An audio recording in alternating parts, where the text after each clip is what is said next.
নদীর উপর ভাসমান লতি কচু চাষ করে তাক লাগিয়ে দিলেন যশোরের কেশবপুরের দেবকী বিশ্বাস। ৭৫ বছর বয়সের তার শ্বশুরের পরামর্শ ও সহযোগিতায় নদীর ভাসমান শ্যাওলা ও কচুরিপানার স্তূপের মধ্যে চাষ করলেন লতি কচুর। নদীর উপরে ভাসমান বেডে দেখেন কি পরিমাণ লতি হয়েছে।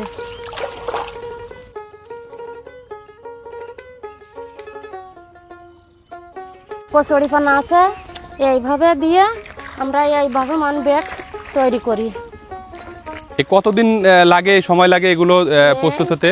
10 থেকে 15 দিনের ভিতরে শ্যাওলা হয়েছে এরকম হয়ে যায়, উঠোই। এরপরে কতদিন পরে এর মধ্যে বীজ দেবেন? এই বীজ 15 দিনের মাথায়, 15 দিনের মাথায় এগুলোর মধ্যে বীজ দেবেন? বীজ দেব। আচ্ছা, এই যে এক একটা বেড তৈরি করতে আপনাদের কেমন কি খরচ হয়েছে? এতে জোন তো 5টা গেছে, আর বাসটা দিয়ে ওই 1000-3 টাকা নেট টেট দিয়ে এক একটা বেড 1000-3 টাকা খরচ হয়। এটা কত বছর স্থায়িত্ব থাকে? এই বছর খানেক থাকে। বছর খানেক থাকে? এই বছর খানেকের মধ্যে কয়টা ফসল করতে পারেন? তা 4-5 বার করা যায়। 4-5 বার, 4টা-5টা ফসল অনায়াসে করা যায়। লাল শাক দেব, সবুজ শাক দেব। প্রথমে লাল শাক দেবেন, তারপরে সবুজ শাক, তারপরে কি দেবেন? তারপরে বেগুন, হইলো মরিচ, সর্বশেষে দেবেন কচু। তারপর সর্বশেষে হইলো এই কচু গাছ। কয়দিন পর পর আপনারা তোলেন এগুলো? 2-3 দিন পর পরই তোলাই, সপ্তাহে 2-3 দিন। বিক্রি করেন কোথায়? কালীতলা মোড় আছে, মোড়ে পাড়াগার মানুষে কিনে নেয়। এগুলো নিয়ে তো বসে থাকা লাগে না? না, যার সাথে বিক্রি হয়ে যায়। এইগুলো বিক্রি করে কি আপনাদের সংসার চলে? হ্যাঁ চলে, খাওয়াটা চাহিদা, সংসারের চাহিদাও মিটে যায়। এগুলোতে কোনো তো সার পানি আপনারা কিছুই ব্যবহার করেন না? না, এই যে শেলা পয়সে জৈব সার হয়েছে, সেই জৈব সারের উপরে আপনারা এই কচু গাছ লাগাইছেন।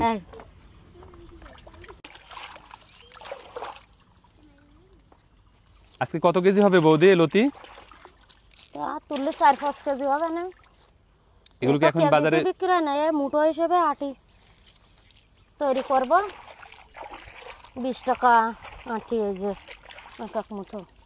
আচ্ছা বৌদি, এই যে আমাদের দেশে অনেক নদী নালা আছে যেখানে আপনার সবসময় পানি থাকে, সবসময় কচুরিপানা থাকে, ওইগুলো দিয়ে তো এইভাবে কচু চাষ করা সম্ভব, তাই না? হ্যাঁ সম্ভব না। তো কি বানাইয়ে যদি অন্য সেই এলাকার মহিলাদের পুরুষদের বানায়, আপনাদের এখানে আসলে তো তারা দেখে এটা পরামর্শ আপনাদের কাছে নিতে পারবে না?